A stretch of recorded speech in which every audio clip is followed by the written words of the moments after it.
Eva Longoria makes her feature film directorial debut in what should have been an aspirational, semi-biographical, rags to riches story, but her attempt to showcase her filmmaking style comes off as hollow and sophomoric.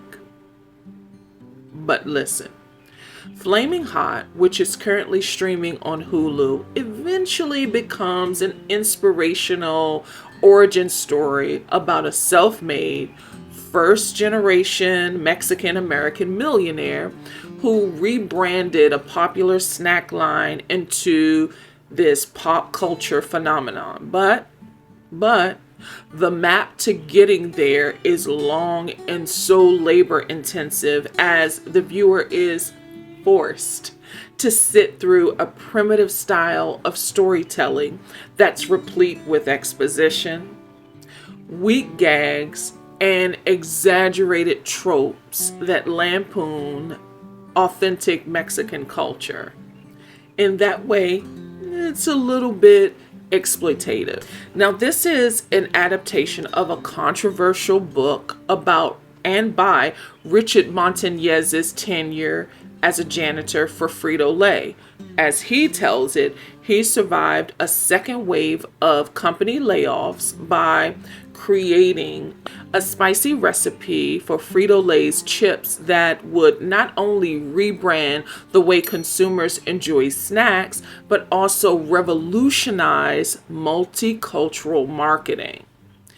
The film suffers, though. The film suffers by diverting so much attention and equity away from the heart of the story for camera maneuverings and theatrics. Unfortunately, I blame Eva Longoria for that.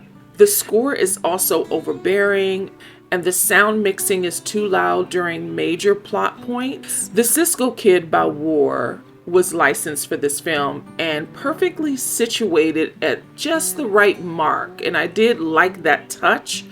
I wish the filmmakers would have licensed more music to popular songs, just like the Cisco Kid, that would have punctuated the mood and the era and the timeline to help the story along. I think that would have livened up important parts in the story, because it looks like a lot of money was spent on other parts of the filmmaking, and I wish it would have been spent more on, tone. Okay. So Jesse Garcia, I believe, is perfectly cast as Richard Montanez, a reformed miscreant turned family man whose resilience is eventually rewarded with a C-suite at Frito Lay. I love that arc of the story. Annie Gonzalez, who plays Richard's wife Judy, delivers a very grounding and cushiony performance as his anchor and muse, making sure that he isn't his own diversion.